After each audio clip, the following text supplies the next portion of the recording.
اعوذ باللہ السمیع العلیم من الشیطان الرجیم من حمزہ ونفخہ ونفسہ بسم اللہ الرحمن الرحیم ربی یسر ولا تعسر وتمم بالخیر ربی زدنی علما وإنا منهم لفریقا یلوون ألسنتهم بالکتاب لتحسبوه من الکتاب وما هو من الکتاب ویقولون هو من عند اللہ وما هو من عند اللہ. کیا کہتے تھے؟ ویقولون هو من عند اللہ، اور اللہ نے کیا فرمایا؟ وما هو من عند اللہ ویقولون علی اللہ الکذب وهم یعلمون. اللہ اکبر. یہ ہے آیت نمبر 78، سورۃ آل عمران ہے اور تیسرا سپارہ ہے. اللہ تعالیٰ نے ارشاد فرمایا، اور بے شک ان میں سے ایک گروہ کتاب پڑھتے ہوئے زبان کو مروڑتا ہے، زبان کو ادھر ادھر یوں کرتا ہے تاکہ تم اسے کتاب کا حصہ سمجھو. کیا سمجھو؟ اسے کتاب کا حصہ سمجھو، حالانکہ وہ کتاب میں سے نہیں ہے. ٹھیک ہے، مطلب پڑھتے اس اسٹائل سے ہیں، اسٹائل ایسا بناتے ہیں کہ جیسے کہ گویا ہمارے دور میں بھی ہیں، کیونکہ نبی کریم صلی اللہ علیہ وسلم نے فرمایا کہ تم ضرور بھی ضرور ان کی پیروی کرو گے. جو تم سے پہلے کتاب والے گزرے تم ضرور بھی ضرور ان کے پیچھے چلو گے. تو پوچھا تھا صحابہ رضی اللہ تعالیٰ عنہم نے، کس کی پیروی یا رسول اللہ؟ کیا یہود و نصارہ؟ آپ نے فرمایا پھر اور کون؟ فمن. تو وہی کام تو تم بھی کرنے والے ہو جو وہ کر کے چلے گئے ہیں. تو ہمارے دور میں بھی ایسے لوگ ہیں، ایسے آپ کو مسائل بتائیں گے، ایسے آپ کو 11ویں شریف کی ایسی آپ کو دلیل دیں گے جیسے کہ وہ قرآن میں ہے. ٹھیک ہے، یعنی تم ایسے سمجھو کہ وہ قرآن سے بتا رہے ہیں، اس اسٹائل سے بتائیں گے. تو ہمارے دور میں ایسے لوگ ہیں. تو ایسے ہی ان کا بھی حال تھا، یہود و نصارہ کا بھی حال یہی تھا کہ نبی کریم صلی اللہ علیہ وسلم اور صحابہ کرام کو ایسا فریب دینا چاہتے تھے، ایسی ایسی باتیں بتا دیتے تھے گھڑ کر کہ جیسے لگتا تھا کہ یہ توریت شریف پڑھ رہے ہیں، انجیل پڑھ رہے ہیں. ٹھیک ہے، کہ اللہ کی کتاب پڑھ رہے ہیں یہ.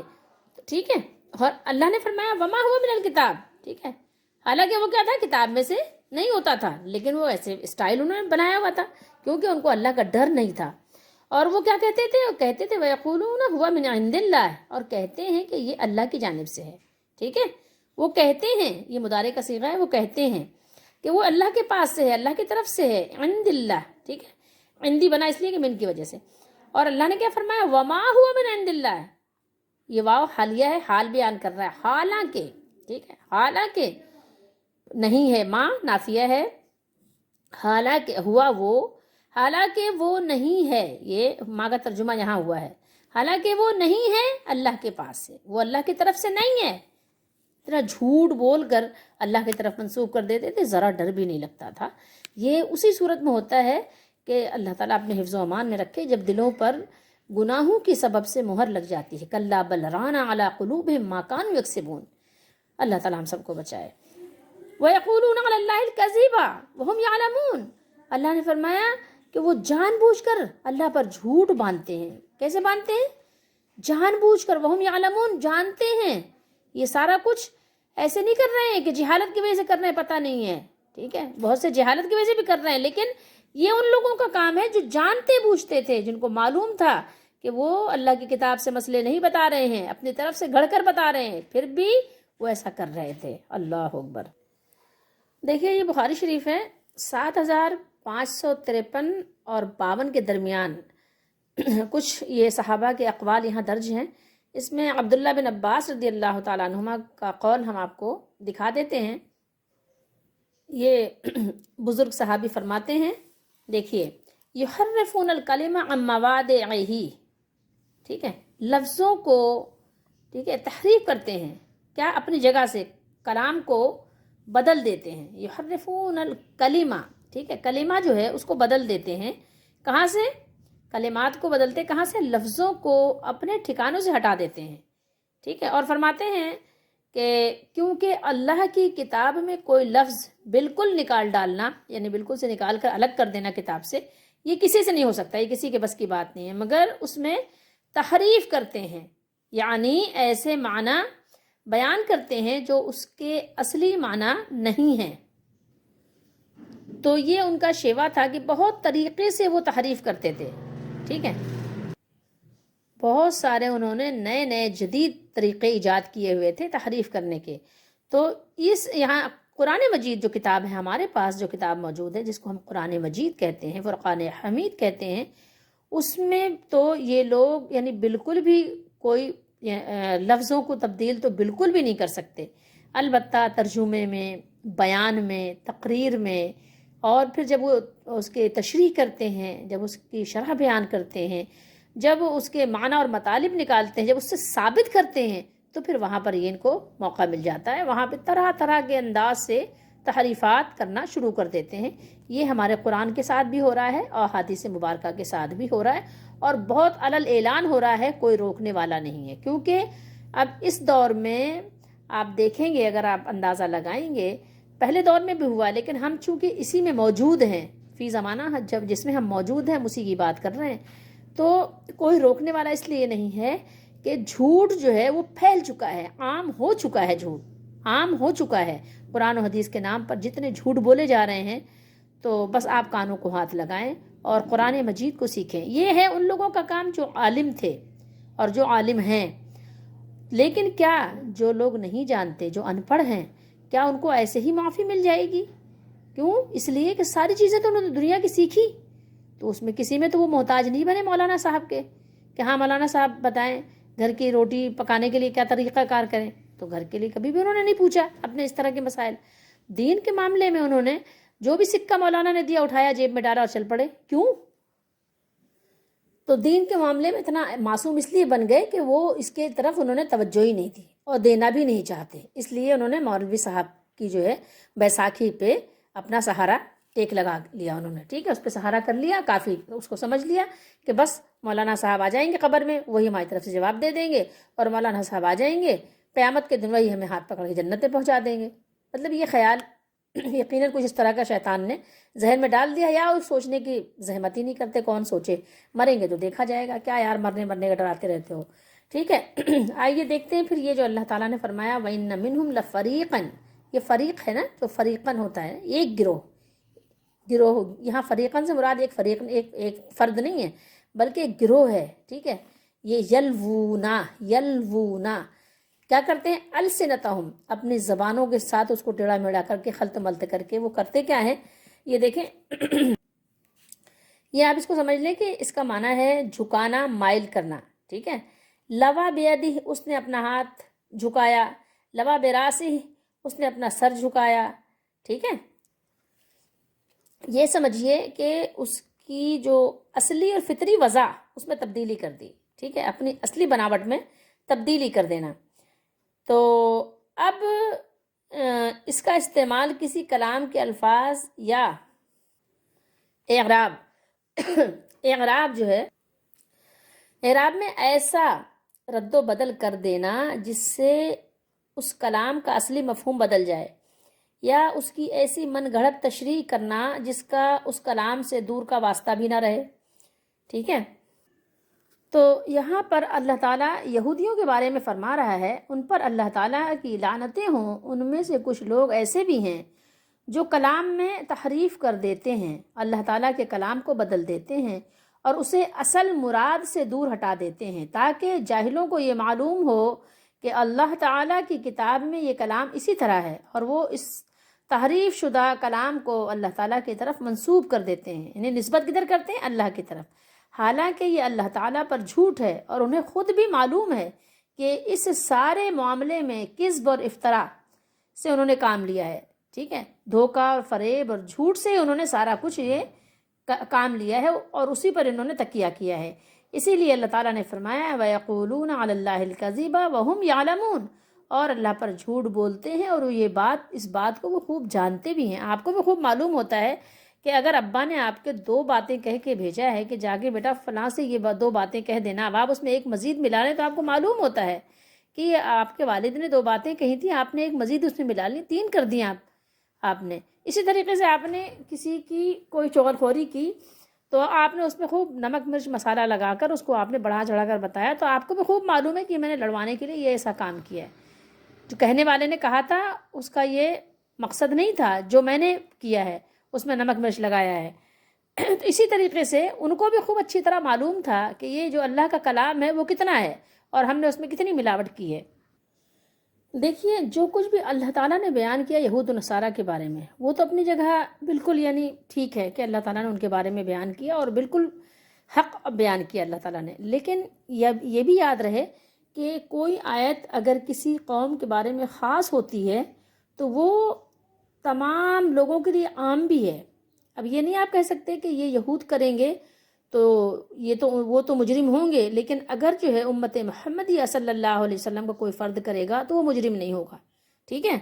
اللہ تعالیٰ کے دربار میں اللہ تعالیٰ سے کسی کی کوئی رشتہ داری نہیں ہے. جو بھی جرم کرے گا اللہ تعالیٰ نے فرمایا کہ جس نے بھی ظلم کیا، جس نے بھی یعنی کفر شرک کیا، اس ظلم سے صحابہ کرام رضی اللہ تعالیٰ عنہ ڈر گئے تھے جب اللہ نے قرآن میں نازل کیا کہ یا رسول اللہ ہم میں سے کون ایسا ہے جو اپنی جان پر ظلم نہیں کرتا. تو آپ صلی اللہ علیہ وسلم نے پھر وہ آیات پڑھ کر تلاوت کر کے سنایا ان کو جو سورہ لقمان میں اللہ تعالیٰ نے فرمایا کہ یعنی سب سے بڑا ظلم یہ ہے کہ انسان شرک کرے. جو اللہ نے فرمایا ان الشرک لظلم عظیم، تو آپ نے فرمایا کہ ظلم سے مراد شرک ہے. تو خیر بہرحال تو یہ بات نہیں ہے کہ اگر کوئی دوسرا فریق کرتا ہے تو ٹھیک ہے وہ مجرم ہے، لیکن اگر کوئی امت محمدیہ صلی اللہ علیہ وسلم کا فرد کلمہ پڑھ کر کرے گا تو وہ مجرم نہیں ہوگا. ایسا نہیں ہے.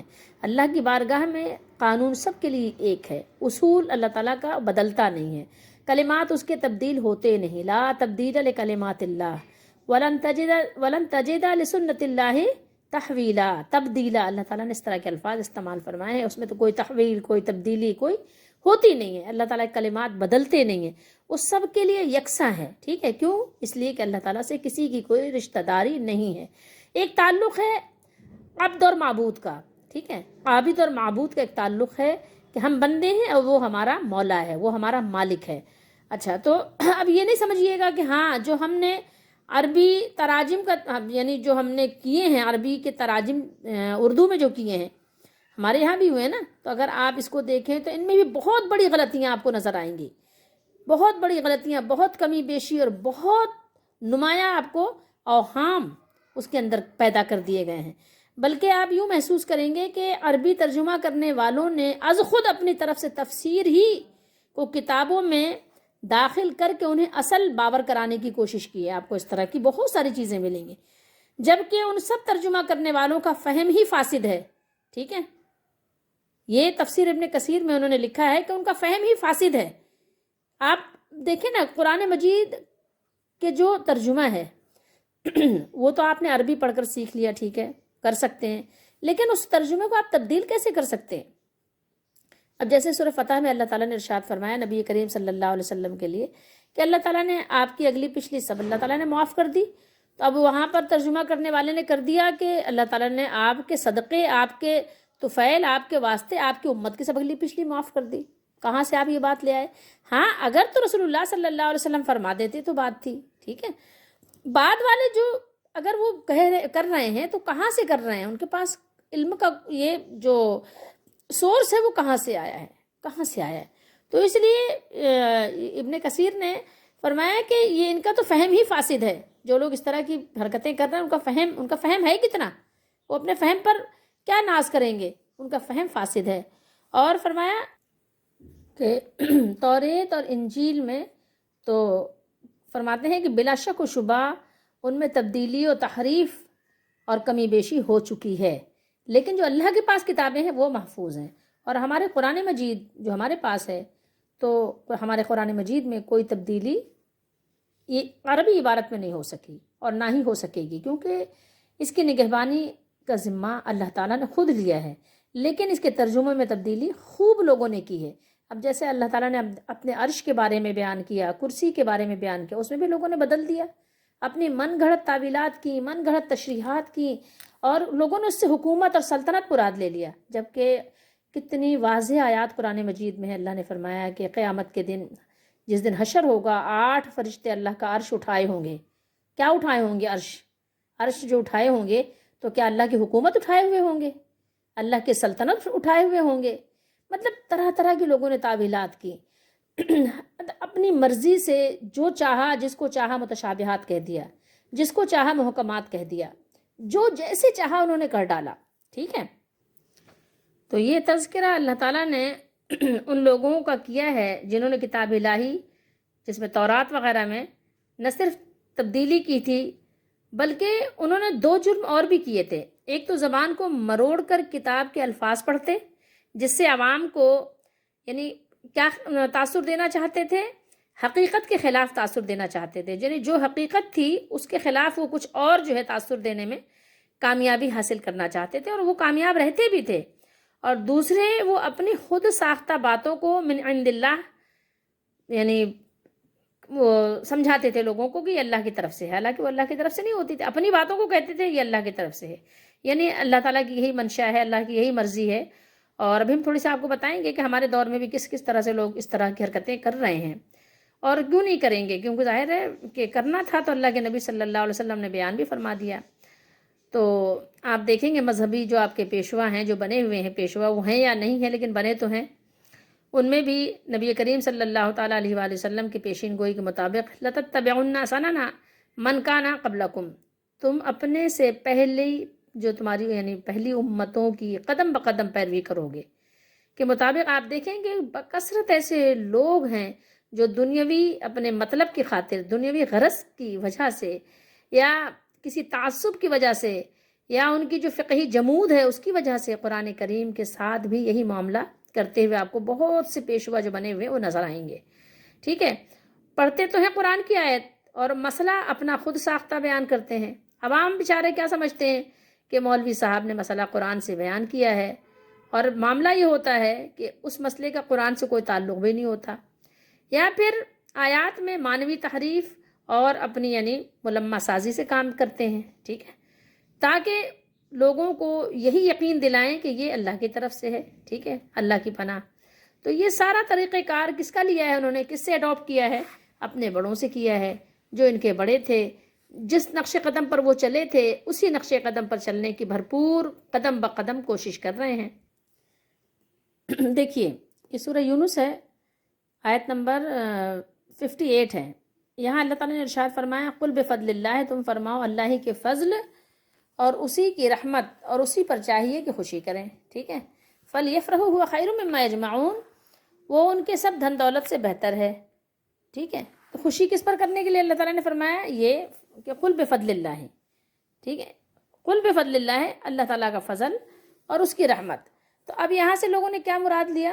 یہاں سے مراد لیا کہ دیکھو ہم نے ثابت کر دیا کہ قرآن مجید میں میلاد پر خوشی کرنے کا حکم دیا گیا ہے، ٹھیک ہے۔ اب یہاں سے انہوں نے یہ نتیجہ اخذ کر لیا، حالانکہ یہ آیات جو ہے وہ ان کے صحابہ کرام رضی اللہ تعالیٰ عنہ نے نہیں پڑھی تھی، ان کو نہیں پتہ تھا، انہوں نے تو اس سے نتیجہ اخذ نہیں کیا، لیکن بعد والوں نے اس سے یہ نتیجہ اخذ کر لیا۔ کیوں؟ اس لیے کہ ان کے اندر ٹیڑھا پن ہے نا، تو اپنی زبانوں کو توڑ مڑوڑ کر کے جیسے یہود و نصارہ نے کیا تھا تو اسی نقش قدم پر چل رہے ہیں، اور پھر کہتے کیا ہیں کہ ہم صحابہ کرام کے طریقے پر ہیں۔ تو صحابہ کرام نے تو ایسا نہیں سمجھا، تو آپ نے کہاں سے سمجھا؟ تو آپ کو بتانا پڑے گا کہ آپ نے سمجھا کہاں سے، کہ آپ کے پاس جبریل علیہ السلام آئے تھے، وہ آپ کو سمجھا کر گئے تھے۔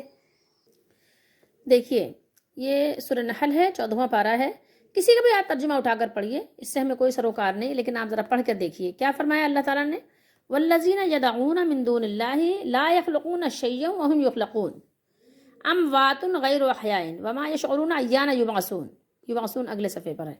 فرمایا دیکھیے اور اللہ کے سوا جن کو پوجتے ہیں، پوجتے ترجمہ ہے ایک طرح سے صحیح بھی ہے، کیونکہ پوجنا دعا جو ہے وہ بھی عبادت ہے، اور دعا اللہ کے سوا کسی سے مانگی نہیں جا سکتی، ٹھیک ہے۔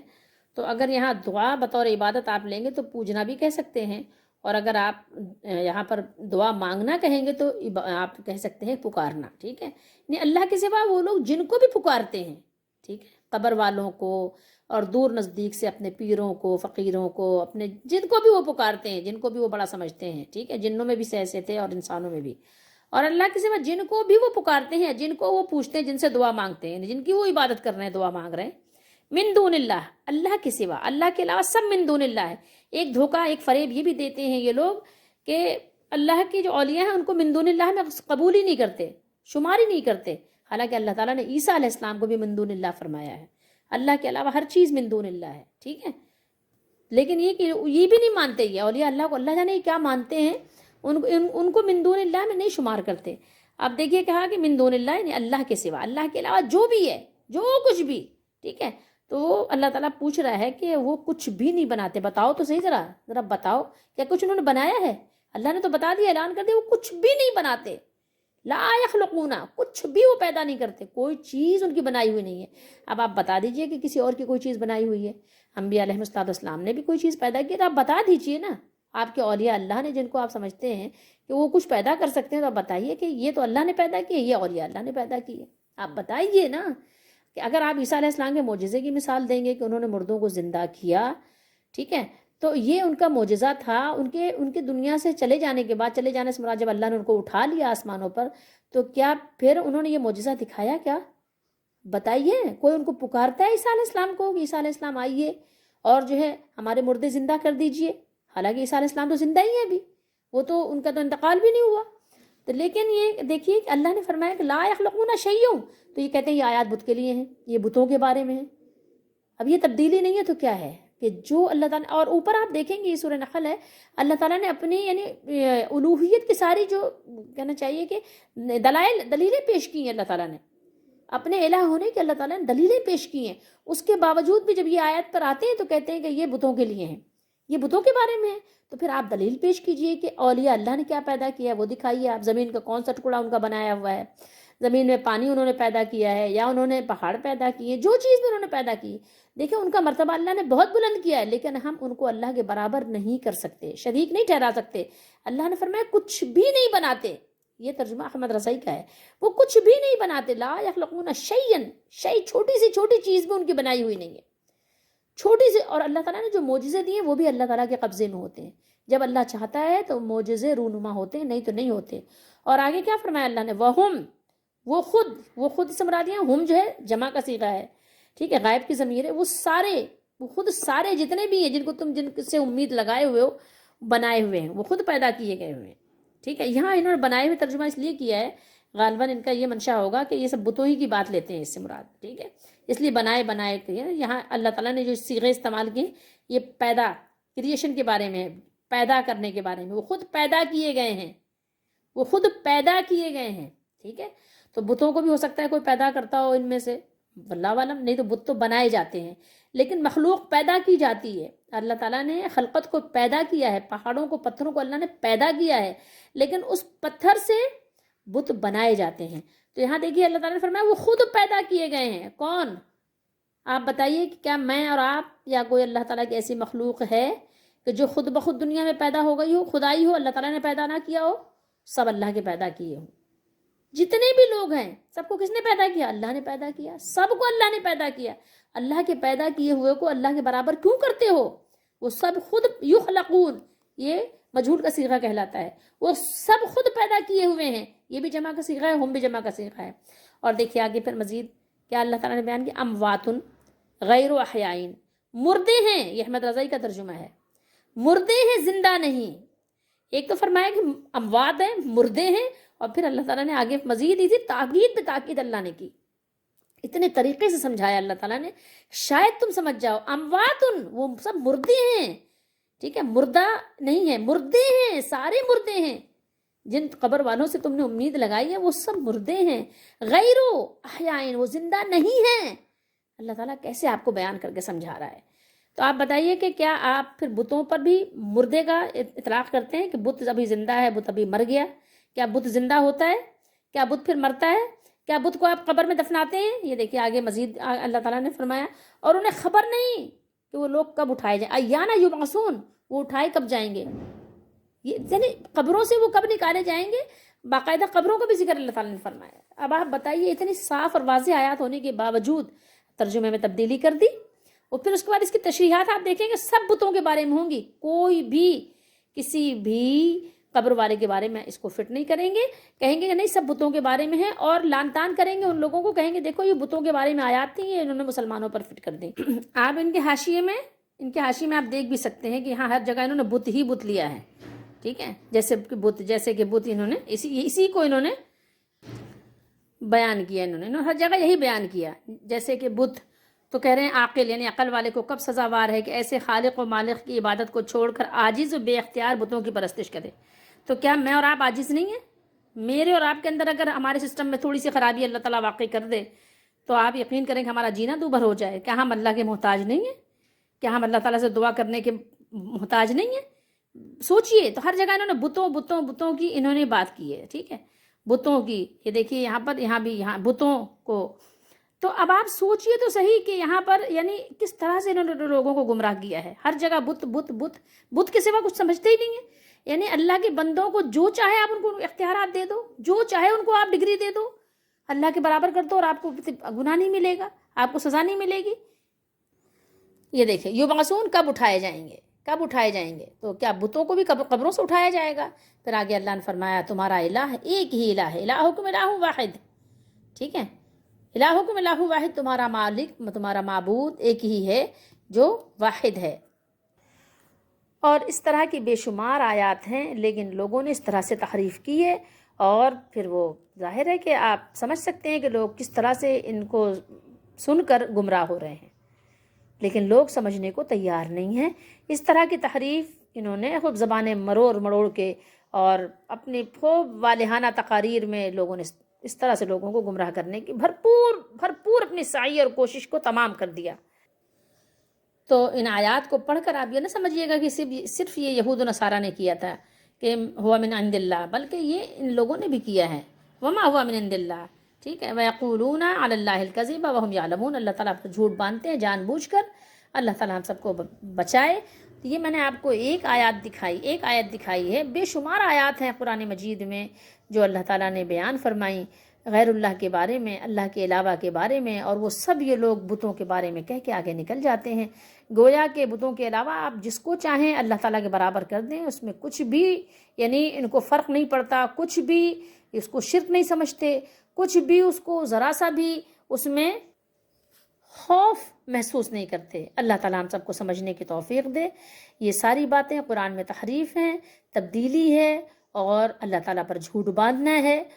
اس کے علاوہ زمین و آسمان کی کوئی چیز اللہ کے علاوہ کسی نے نہیں بنائی. سب کو اللہ نے پیدا کیا, اور اللہ تعالیٰ کو کسی نے پیدا نہیں کیا. ساری مخلوق اللہ کی ہے, اور اللہ تعالیٰ سب سے غنی, سب سے بے پرواہ اور عظیم الشان, اپنی سلطنت کا مالک, عظیم الشان بادشاہ ہے.